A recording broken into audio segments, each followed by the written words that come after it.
Hat sich über der Bewegung ein schwarzer Schatten erhoben. Die SA hat so wenig als irgendeine andere Institution der Partei, die es wagen, sich an ihr zu versündigen.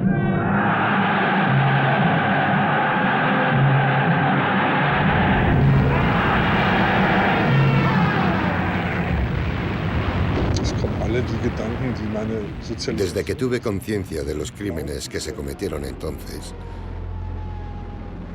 sentí una increíble consternación e indignación que nunca he sido capaz de superar y que siempre me ha acompañado formando una parte muy importante de mi vida.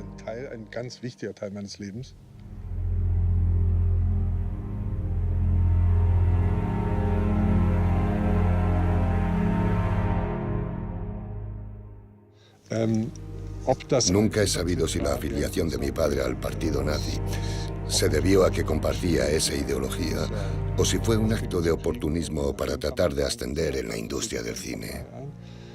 Lo cierto es que este reencuentro con mi padre se ha convertido en algo muy contradictorio ahora, tan tarde, a causa de su película sobre los vascos.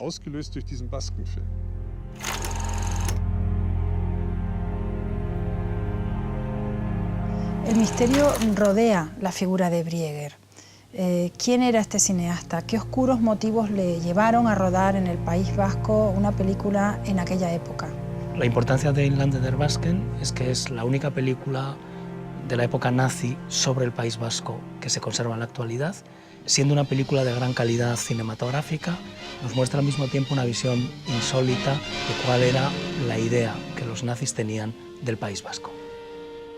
Había un cierto interés en determinados círculos del régimen nacional socialista por el pueblo vasco, sus tradiciones, su cultura, su lengua. En el escenario posbélico de una Europa bajo control alemán, había interés de establecer ciertas alianzas con pueblos y naciones y etnias racialmente aceptables, como podrían ser los vascos.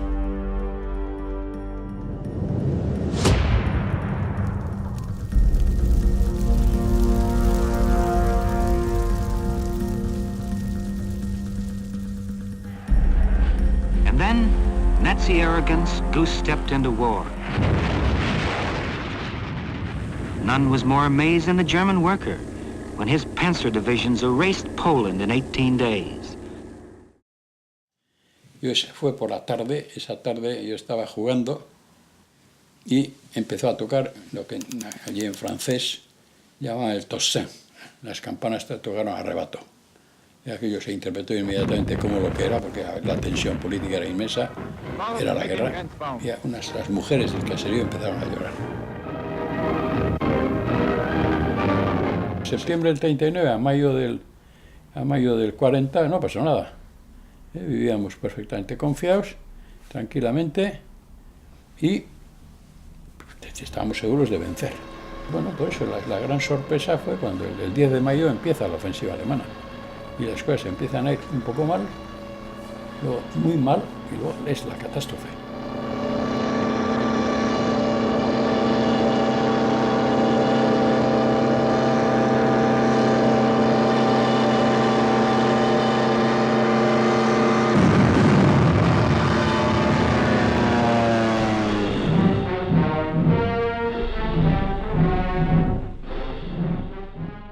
Toda esta parte estaba llena de refugiados del norte, belgas, holandeses, y se vio que esta parte iba a ser ocupada por las fuerzas alemanas.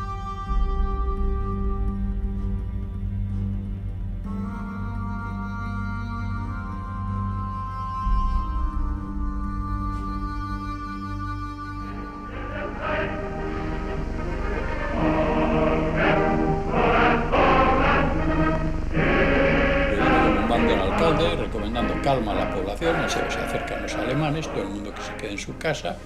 Bueno, la gente no se quedó en su casa, la gente estaba llenando las calles para verles llegar. Y nosotros, yo, chaval, estábamos los amigos en la plaza del ayuntamiento.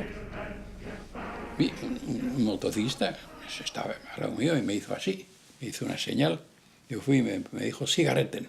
Me dio dinero, yo fui corriendo a comprar pitillos al estanco que está en la esquina de la Rue Gambetta, y todavía está ahí. Le traje sus cigarreten y él me dio 20 francos de propina. Eran tropas jóvenes, eran todos jóvenes. Y llegaban sonriendo. Por ellos, la guerra estaba terminada. La gloriosa infantería francesa, la invencible infantería de Bonaparte cede el campo y los alemanes llegan al Bidasoa.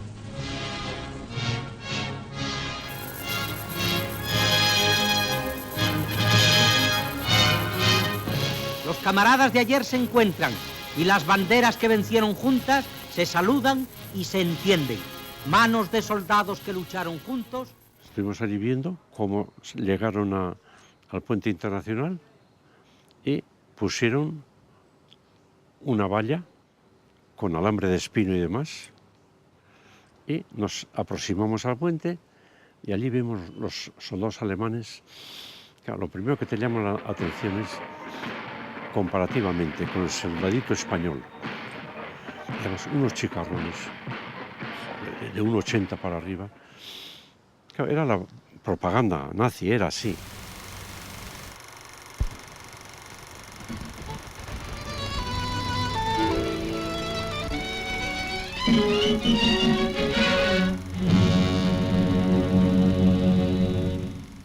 Die wild zerklüftete Bergwelt der Pyrenäen ist die Heimat der Basken. Me resultó muy sorprendente encontrar una película rodada en plena Segunda Guerra Mundial del País Vasco, en Alemania, filmada por alemanes. Pero es que igual de sorprendente fue descubrir la figura de Brieger. ¿Quién era Brieger? Geboren ist 18. Mi padre nació en 1898 y, siendo aún muy joven, luchó en la Primera Guerra Mundial, donde fue gravemente herido. Por ello, el Estado alemán le concedió un certificado de discapacidad física. Tras la guerra abandonó su doctorado en ciencias políticas para dedicarse por completo al cine. En pocos años se convirtió en un respetado director de documentales. Mi madre lo recordaba como un verdadero pionero. Estaba tan enamorada de él que se involucró totalmente en el trabajo de mi padre. Aprendió a editar e incluso montó algunas de sus películas.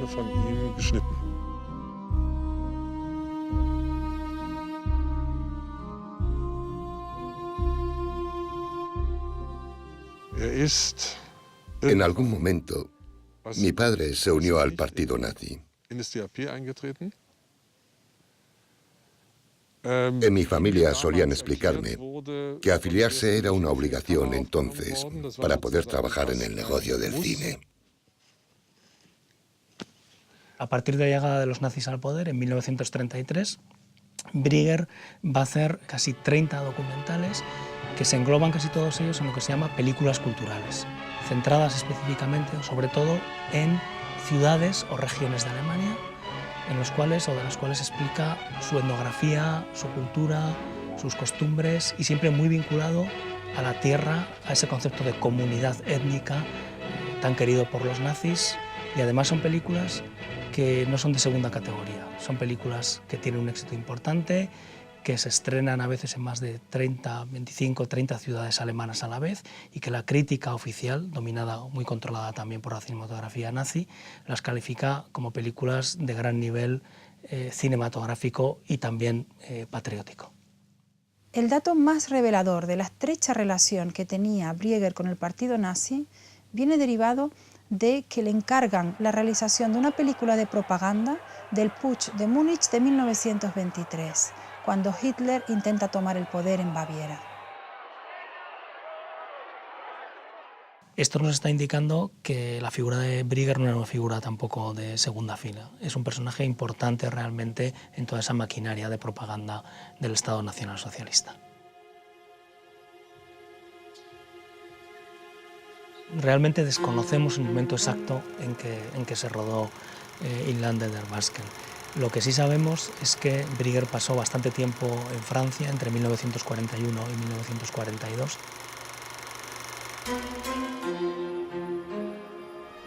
Un aspecto extraño de esta película sobre los vascos es que aparezca el nombre de von Nine en sus títulos de crédito. Me resulta irritante porque indica que altos cargos del partido estaban apoyando este proyecto.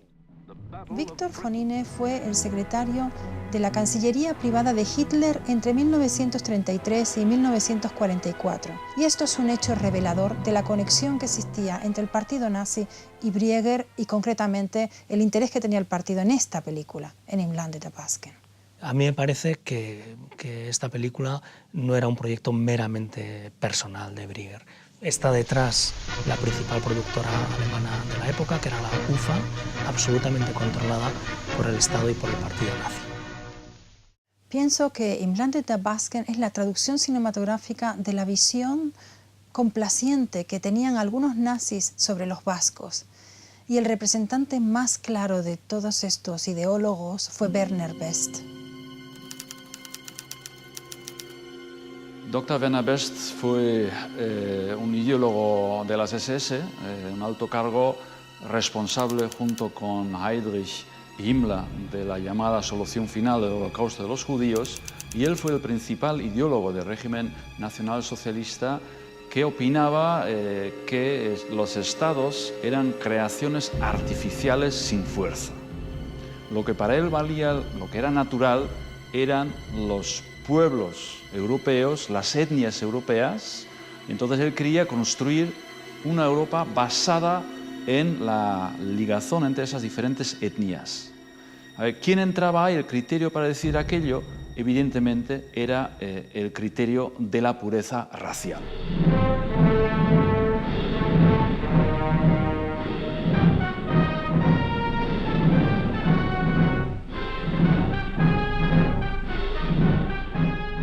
Una vez destinado ya en Francia, Werner Best en 1941 fue aún más lejos, proponiendo darle a las diferentes etnias europeas una amplia autonomía, siempre evidentemente bajo la hegemonía de los alemanes, y permitir así, por ejemplo, pues a los frisones, los flamencos, los bretones, occitanos, irlandeses, escoceses, corsos, pero también a los vascos, a los catalanes y a los gallegos, pues mantener una cierta soberanía en esta nueva Europa y quizá en un momento dado llegar incluso a la creación de sus propios estados títere, tal y como se había hecho ya con los croatas o los eslovacos.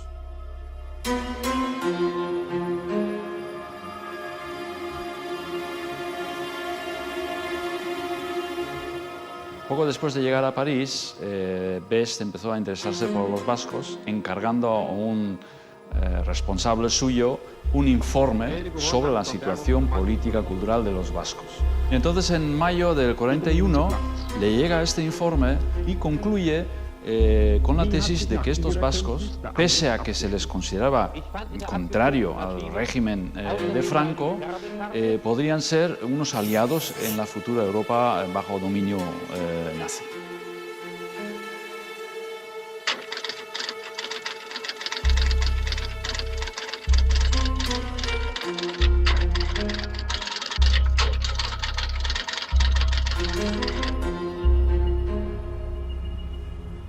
Seguramente lo que Best no sabía en aquel momento es que ya José Antonio Aguirre, representante de los vascos en el exilio, ya había mostrado públicamente su apoyo a los aliados en la guerra que había estallado en Europa. Tras la caída de la República y la victoria de Franco, el lehendakari Aguirre tuvo que refugiarse en París. Se quedó atrapado por la agresión nazi, la invasión nazi de Francia. Consciente del grave peligro que corría, tomó una decisión curiosa porque decidió refugiarse en la propia Boca del Lobo en Berlín. El Partido Nacionalista Vasco entonces prácticamente no existía como estructura de partido porque estaba disperso. Ciaurriz, que era el presidente, estaba en Cambó. Doroteo Ciaurriz era mi padrino, mi tío abuelo. Recuerdo perfectamente todo el gran grupo de emigrados y estábamos bajo la ocupación alemana. Supongo que el miedo lo tuvieron, pero lo cierto es que no hicieron nada, nosotros seguimos en San Juan de Luz. Otra parte de los miembros del EBB habían huido a Londres. Luego Aguirre todavía estaba escapándose hacia América. Después de vivir en la clandestinidad unos cuantos meses en Berlín, a través de Suecia logró huir a América Latina. Durante todo este tiempo que pasó en la clandestinidad en la Europa nazi, el lehendakari Aguirre tuvo pues, una gran obsesión. Era la obsesión de mantenerse todos unidos en torno al gobierno vasco en la lucha a favor de los aliados. Evidentemente, ningún demócrata vasco, ni del PNV ni ningún otro partido, podía pactar nada con aquellos que tan solo pocos años antes habían arrasado la ciudad sagrada de los vascos, que era Guernica. Sin embargo, tenemos que tener en cuenta el contexto en el cual, en la Francia ocupada por los nazis, todavía vivían muchos nacionalistas en la clandestinidad y, por lo tanto, es entendible y comprensible que surgieran propuestas, surgieran voces que decían, bueno, vamos a hablar con los alemanes, aunque sea por pura supervivencia. A pesar de todos los pesares, estaban cogidos entre dos fuegos y había cierta esperanza de que los alemanes pues, nos apoyaran frente a Franco. Por lo menos se pensó que esa carta había que jugarla.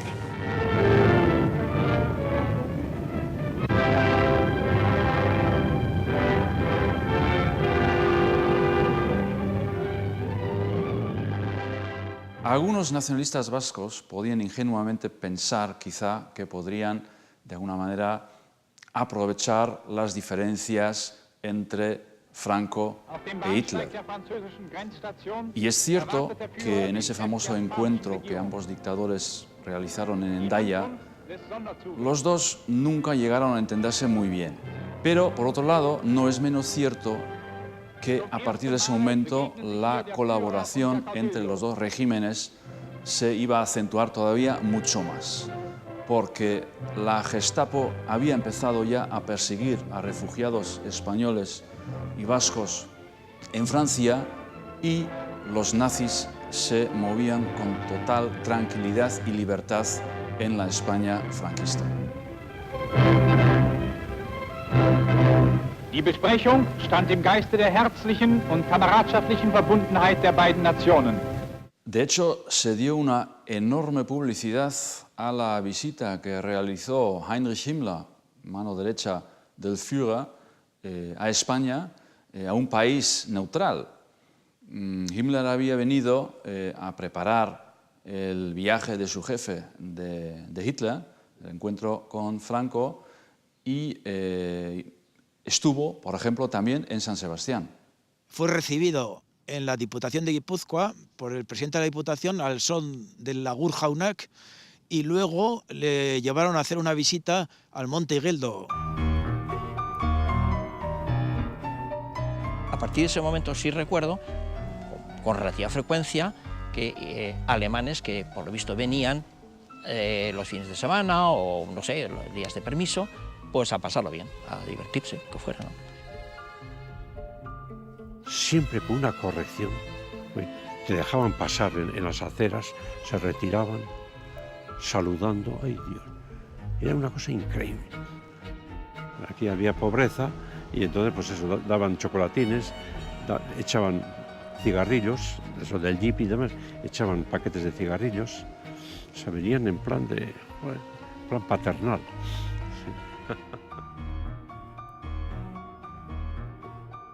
En los primeros momentos, sobre todo en los años 40-41, estas tropas entraban en España, tranquilamente en la España franquista, iban a los restaurantes, llenaban los restaurantes, en las fruterías, compraban de todo porque tenían mucho dinero. Las embajadas aliadas, sobre todo Inglaterra y Estados Unidos, protestaron que un país neutral, oficialmente, permitiese la entrada de tropas uniformadas de un ejército que era enemigo suyo.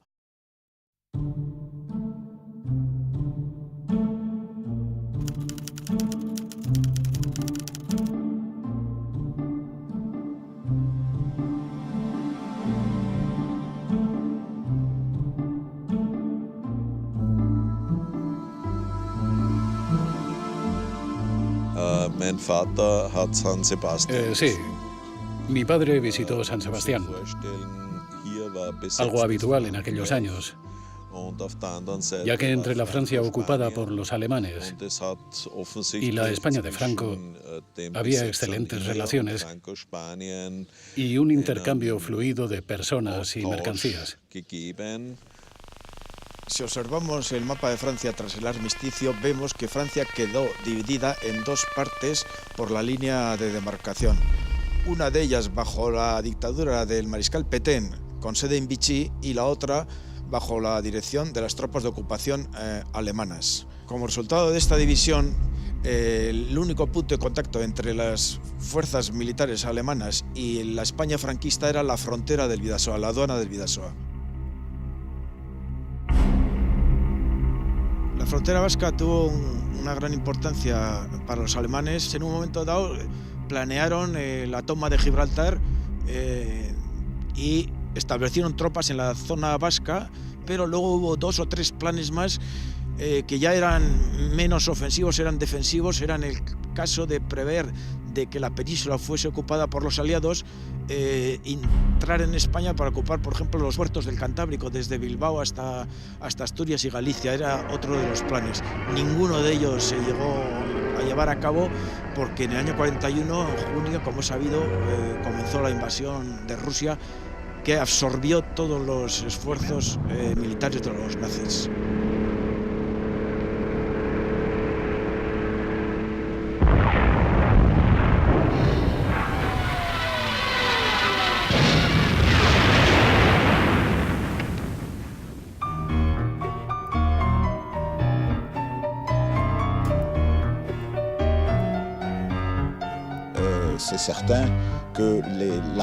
Es obvio que el ejército alemán no estaba en Biarritz para combatir, sino para descansar.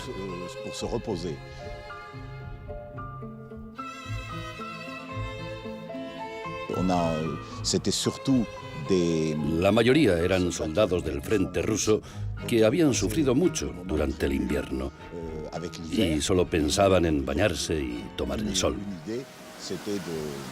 De se baigner y de prendre le soleil.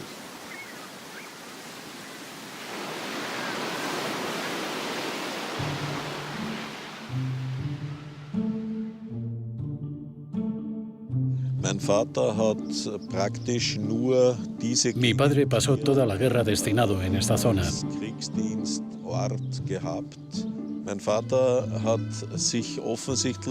Él se encontraba aquí como en casa. Quizá porque el paisaje vasco tiene un gran parecido con el de su patria austríaca.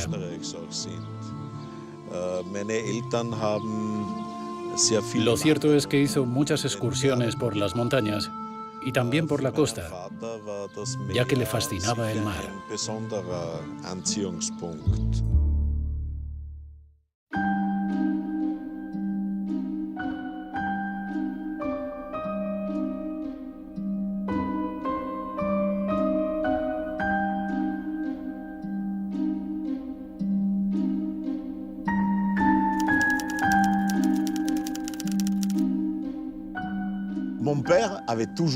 Mi padre siempre tenía una cámara en la mano.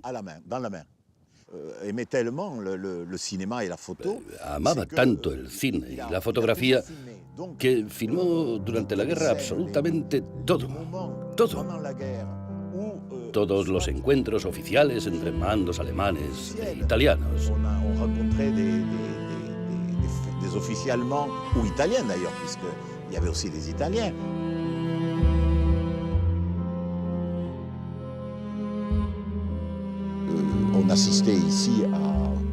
En varias ocasiones, los submarinistas italianos jugaron partidos de fútbol contra los alemanes en el campo de Aguilera de Biarritz. La mayoría de las veces perdieron los italianos. En general, les Italiens se faisaient battre.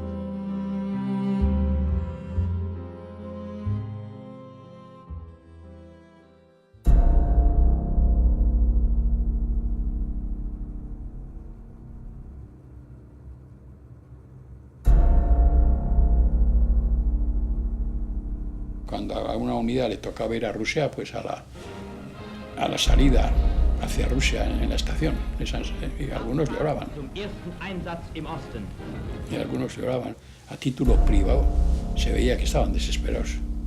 Y que estaban desesperados, entre otras cosas, porque la guerra estaba no solamente en el frente ruso, estaba en Alemania, con los bombardeos aliados. Y la angustia de eso, del destino de sus familias, las cartas que no llegaban, todo eso, tenía que ser tremenda para aquellas gentes. Pero qué duda cabe que Hitler tuvo un magnetismo, algo siniestro que hizo que resistieran, que llegaran al final.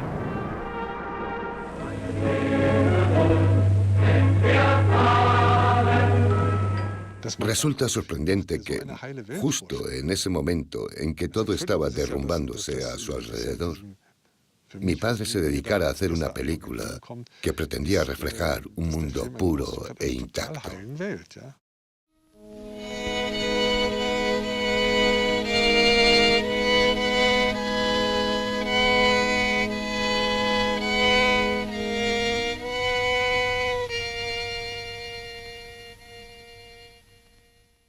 Nadie había visto Inland der Basken en más de medio siglo, hasta que la descubrí en el año 2000 en el Filmarchiv de Berlín.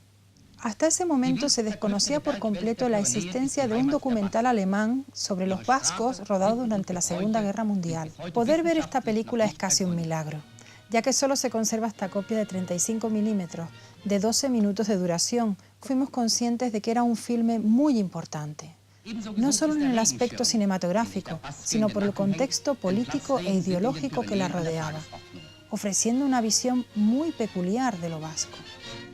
Die internationale Brücke von Hendaye ist zur Hälfte französisch und zur Hälfte spanisch.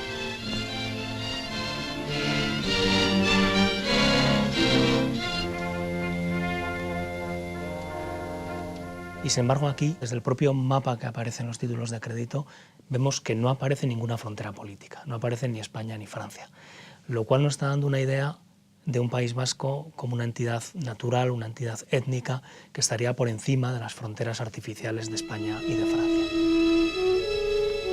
In diesen einsamen Bergen mit ihren dunklen Wäldern und kargen Weiden führt der Baske ein arbeitsreiches und anspruchsvolles Leben, auf das innigste mit seiner Familie verbunden. Hay un intento por mostrar un País Vasco salvaje, aislado de la civilización, un pueblo mítico que podía caer bien a los ojos de los nazis. Vorbildlich werden die Haustiere gepflegt. Die Kühe sind mit bunten Decken geschmückt und tragen über dem Joch ein Schaffell zum Schutz gegen Stechmücken und Sonnenglut. In der Nähe liegt Saint-Jean-de-Luz, einst die Heimat jener abenteuerlichen Basken, die als erste zum Walfischfang auszogen und der königlichen Marine die kühnsten Seeräuber stellten. Keine Stadt und kein Dorf, mag es noch so klein sein, sind ohne Fronton. Fronton, das ist eine hohe Mauer, oft auch die Kirchenmauer, gegen die Pelot gespielt wird. Pelot ist das Nationalspiel der Basken. Von Kindheit bis ins Mannesalter hinein wird es mit seltener Leidenschaft und Hingabe geübt.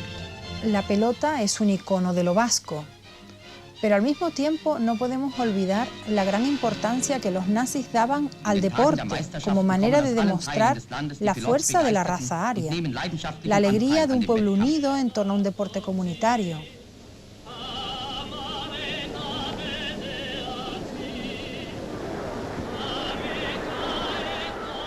Wie schon vor 100 Jahren besingt auch heute noch der Clubsänger den Verlauf des Spiels.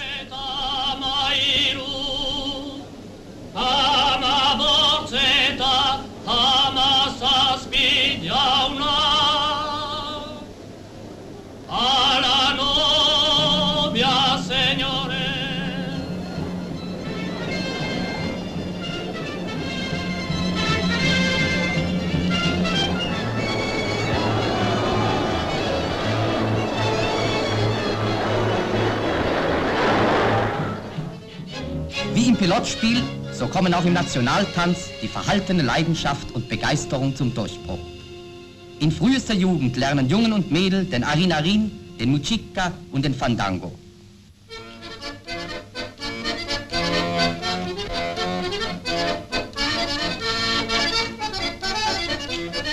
Estamos ante uno de los mejores documentales hechos sobre el País Vasco.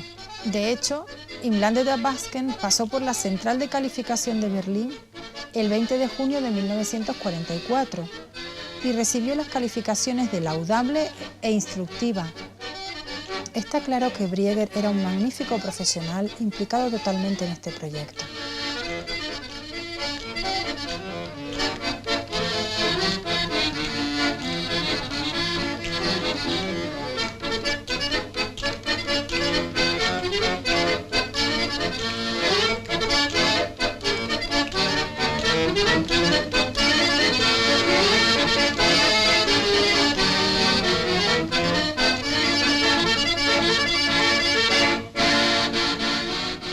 Cuando veo sus películas, todas me parecen, en cierta medida, apolíticas.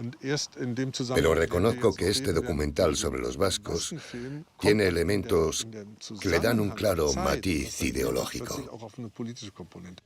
Y esto se nota en varias secuencias, planos que quizás son de los más significativos del film. Y son aquellos en los que la cámara se fija de una manera muy clara, muy determinada, con primeros planos, en los platos con lauburus o esvásticas decorativos, ¿no? Y hay que recordar que en los años 30 en el País Vasco se utilizaban tanto estos lauburus que se utilizan actualmente redondeados, como otros que eran realmente muy parecidos a las esvásticas nazis. Todos sabemos la importancia que la esvástica tenía como símbolo oficial del partido nazi y de la Alemania nazi. Y por tanto uno se puede imaginar que cuando los nazis llegan al País Vasco durante la Segunda Guerra Mundial se quedaron asombrados al ver que había un símbolo que para ellos era la esvástica nazi. Y de ahí precisamente ese interés en mostrarlo a los espectadores alemanes. Woher kommen diese Menschen? Niemand weiß es.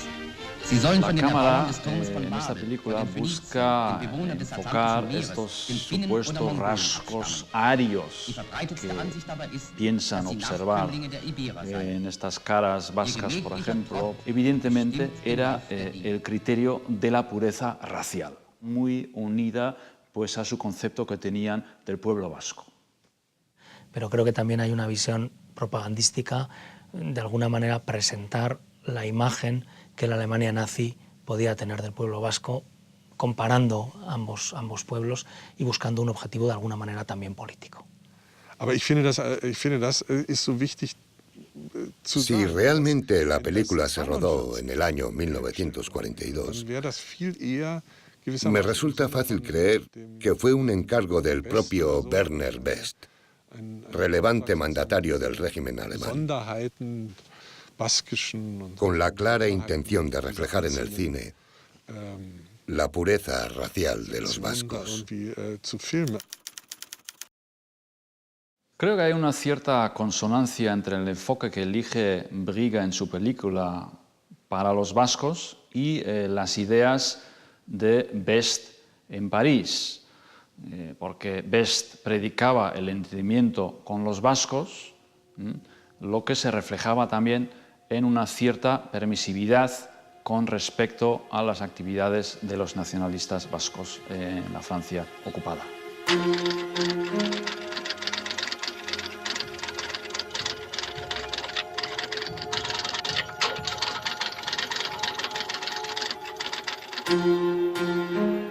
Existe ese famoso cuestionario elaborado por gente afín al nacionalismo vasco y enviado a los dirigentes nazis en Francia, un cuestionario en el cual se exige la consideración de la cuestión vasca en la reordenación de la Europa posbélica.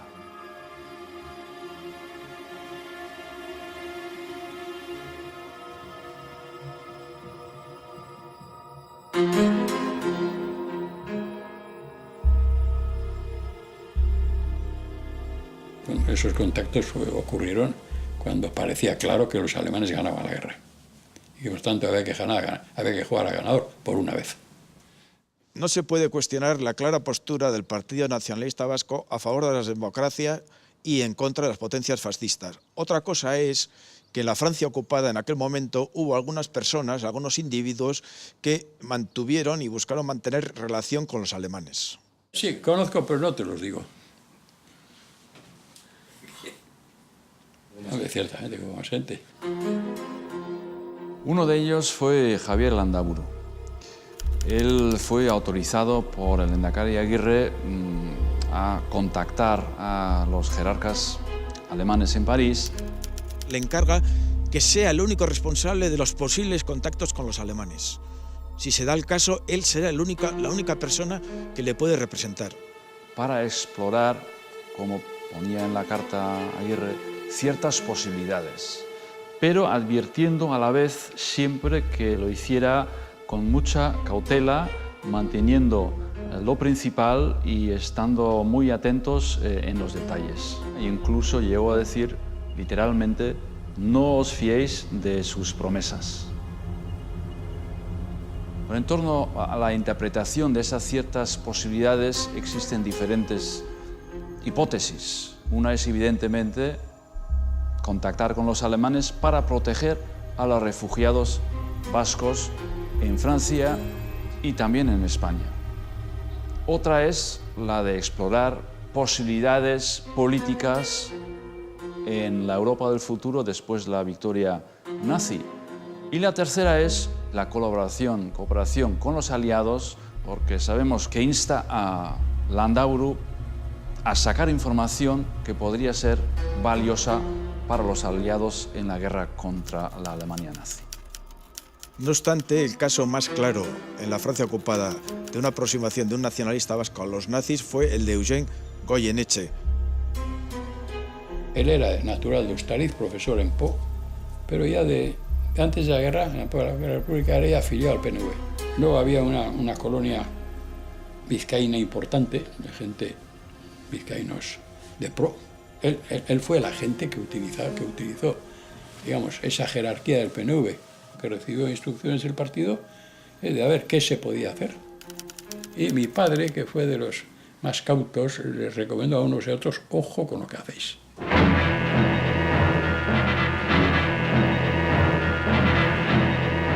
Goyeneche marchó a París y ves que tenía interés en contactar con los vascos, contactó con Goyeneche.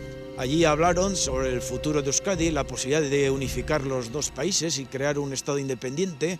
Hace pocos años yo descubrí en el archivo del Ministerio de Asuntos Exteriores alemán en Berlín un memorándum suyo de 34 páginas titulado Euskadi y la Europa del futuro.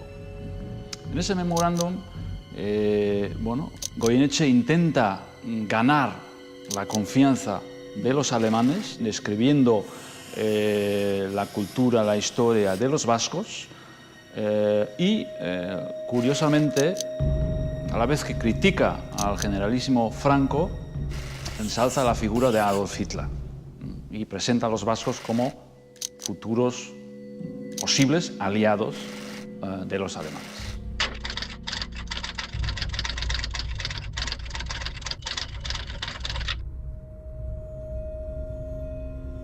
Es curioso, cuando leemos el texto de ese memorándum, pues vemos como hay unos apuntes, unas observaciones en los márgenes de un funcionario del ministerio alemán, y esos comentarios críticos, irónicos incluso, creo que demuestran la opinión que realmente la mayoría de los nazis tenía de los vascos y de los nacionalistas vascos, que eran unos rojos, separatistas, y por lo tanto enemigos y no aliados del nacionalsocialismo.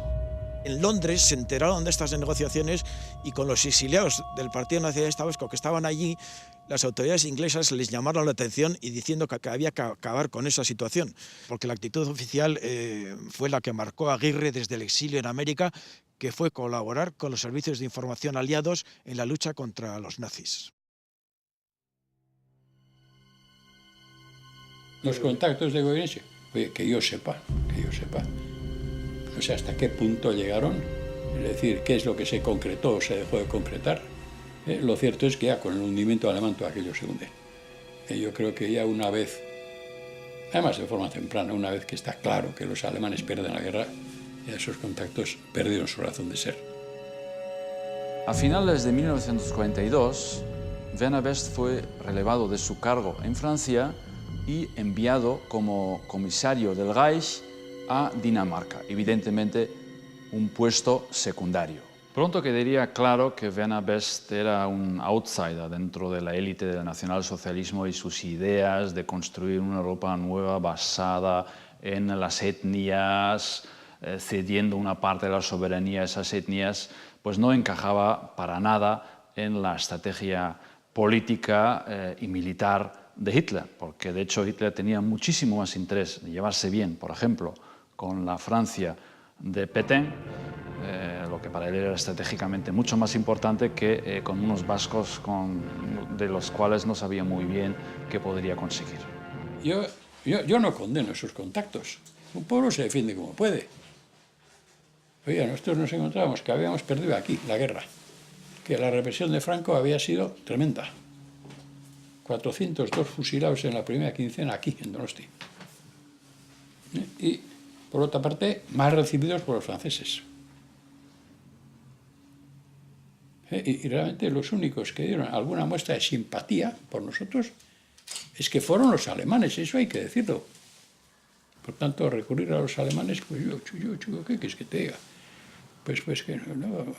Porque lo cierto es que también, y eso hay que decirlo, en aquella época se ignoraban las barbaridades, las salvajadas, los crímenes en masa del régimen nazi. Esos no se conocían.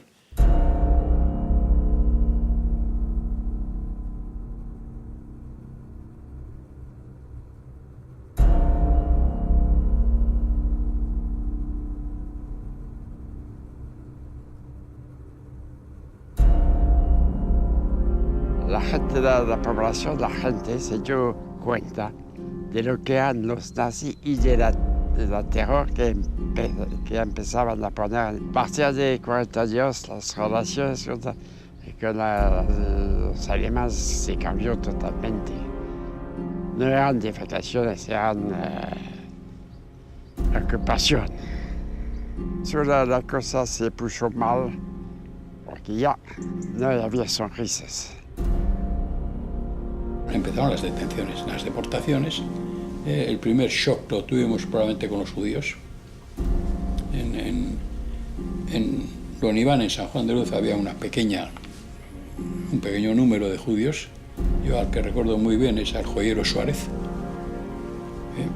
Y a otros, bueno, pues porque les veíamos que iban con la estrella amarilla. Y un día les detuvieron los de la gendarmería francesa, no los alemanes, y desaparecieron y esa gente no ha vuelto.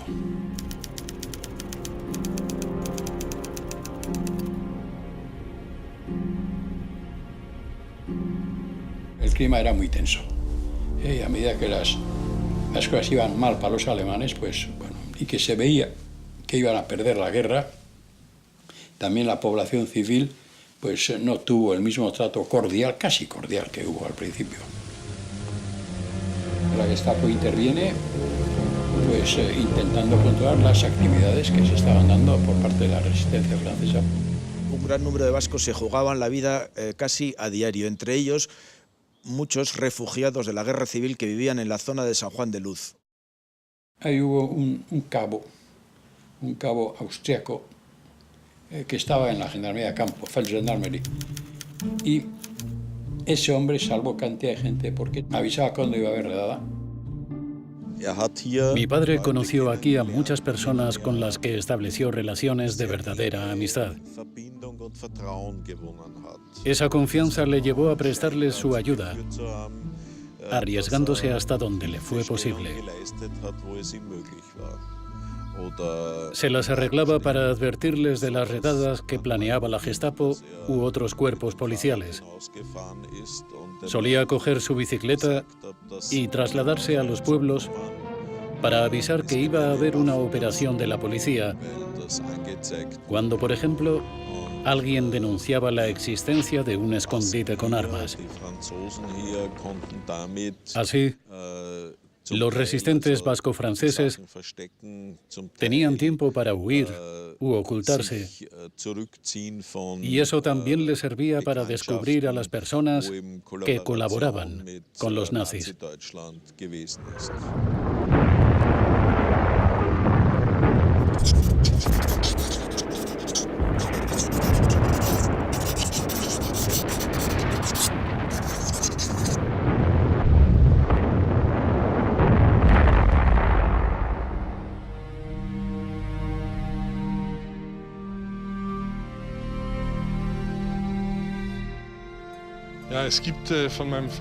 De mi padre no se conserva ninguna correspondencia anterior a estas cartas de 1944-45. Son cartas de los meses en los que se encontraba aún en Francia y más tarde, cuando volvió a Alemania.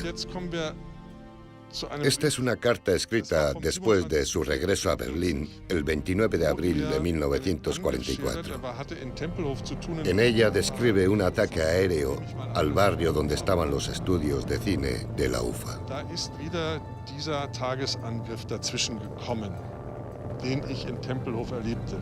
De nuevo hemos sufrido un bombardeo diurno a Tempelhof. Pese a todo el espanto que me provoca, es un espectáculo grandioso. Esos malditos aviones llegan desfilando en perfecta formación, dejando largas estelas a lo largo de kilómetros.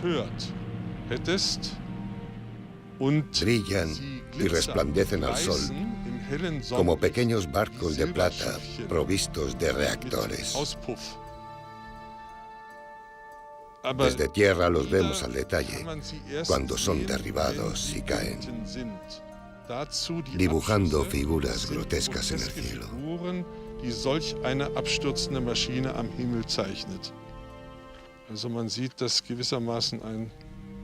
Como se ve, mi padre era un director de cine que filmaba en su cabeza todo lo que estaba contemplando. No deja de ser terrible que mientras caían bombas por todas partes, mi padre siguiera obsesionado con sus películas, como si no pasara nada.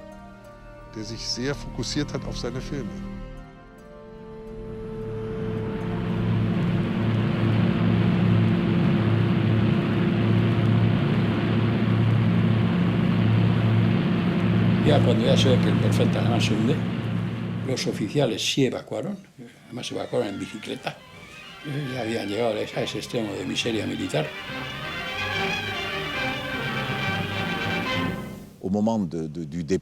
Cuando los alemanes se fueron, la frontera se abrió durante un tiempo para facilitar la huida de franceses que habían trabajado o confraternizado con los alemanes. Este fue el caso de muchas mujeres que después de realizar trabajos de oficina para los alemanes, cruzaron a España para evitar las represalias que se tomarían luego en suelo francés.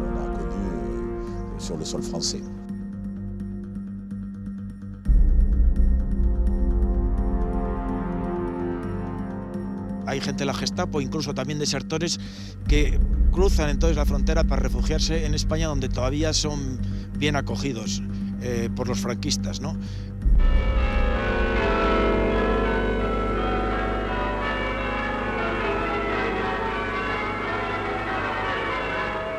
Yo entonces tenía 9 años. Nos fuimos corriendo a la playa porque nos habían dicho que había caído un avión. Y dijeron, es un avión alemán que viene de no sé dónde. Y ya nos dijeron que efectivamente era un avión que había venido desde Oslo. Lograron una hazaña que fue atravesar todas las líneas aliadas y casi sin gasolina o sin combustible llegaron a las playas de las Landas y al final tuvieron que el último esfuerzo con el avión para llegar a aterrizar en San Sebastián. Allí fuimos todos a la Concha y sacando fotografías la gente y tal. Y otros se montaban encima del fuselaje. Y efectivamente allí estaba León Degrelle, el rexista. El general de Hitler, el Führer, recibe y condecora a diversos jefes militares que se distinguieron en la campaña de Rusia. Que fue detenido, porque estaba en estado de guerra, y llevado por estar herido, al hospital militar. Murió en Málaga, todavía en 94, en 1994. Claro, Franco la acogió a mis brazos, como en Argentina pues acogían a la mayoría de jefes nazis. Pues.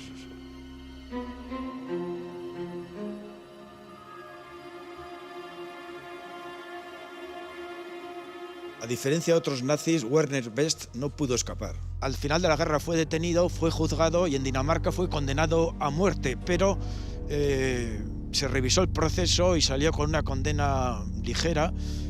Best se dedicaría el resto de su vida a defender a todos los criminales nazis, sobre todo de la Gestapo y de las SS, y moriría en 1989 con 86 años sin haber tenido ningún otro problema, a pesar de que las autoridades polacas reclamaron su extradición por los crímenes que había cometido en Polonia. En alemán tenemos una palabra que describe muy bien la función y la imagen de Best, que es la de Schreibtischtäter, que se refiere a aquellos asesinos que no salen de su despacho, firman órdenes de asesinar a miles y por lo tanto quizás son mucho más letales que aquel soldado que pega el tiro en el frente.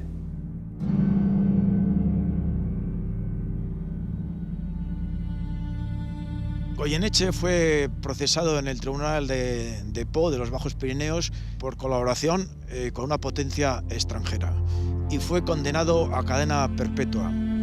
Sin embargo, se revisó su proceso y al final, en el año 47, salió a la calle. Siempre se defendió diciendo que esta relación con la Gestapo y el SD, el Servicio de Información alemán, lo hacía para defender los intereses vascos y luego para ayudar a mucha gente de la zona, ¿no? Y eso es verdad, que está demostrado que Goyeneche sacó a mucha gente de la cárcel. Sobre todo, él intervino para sacar de la cárcel al doctor Ziaurriz, que era el presidente del Euskadi Buru Batzar, y que fue detenido en la época del desembarco, en junio del 44.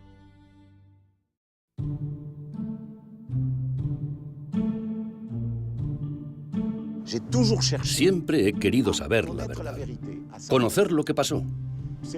No creo que todos los italianos del movimiento fascista, simplemente por estar en el partido, fueran necesariamente malas personas. En absoluto.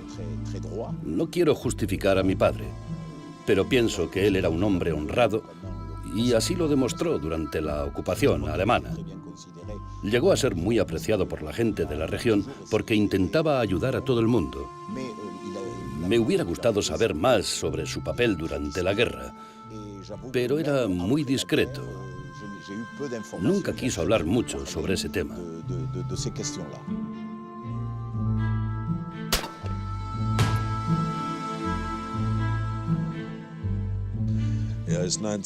Tras la guerra, en 1947, mi padre volvió al País Vasco acompañado por mi madre. Le presentó a todos los amigos a los que había ayudado. Algunos me dicen que yo también soy una parte del País Vasco, ya que fui engendrado aquí. Me han contado la labor que mi padre hizo aquí en aquellos años y me siento muy orgulloso de él. Me gustaría creer que mi padre no se convirtió en un lacayo del nazismo solo para poder seguir haciendo cine. Pero la verdad es que se aprovechó del régimen e incluso lo apoyó. ¿Por qué no hizo nada en su contra? So lebt in den dunklen Bergwäldern, den zerklüfteten Tälern der völkerscheidenden Pyrenäen die Basken ihr eigenes Leben geheimnisvollen Ursprungs.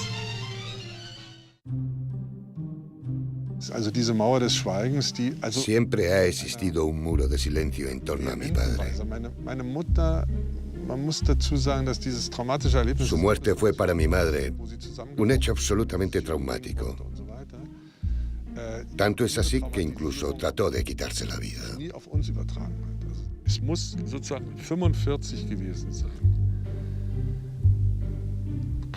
Fue después de la capitulación alemana, en 1945, Cuando mi padre se puso enfermo, a causa de una infección de la herida recibida en la Primera Guerra Mundial, ingresó en un hospital donde se suponía que le iban a inyectar la vacuna del tétanos. En aquella época era muy difícil conseguir la antitetánica y en el hospital, en vez de la vacuna, alguien le inyectó gasolina. Para mi madre aquello fue terrible, puesto que la muerte no se produjo de inmediato, sino que mi padre tuvo una larga agonía de 5 días.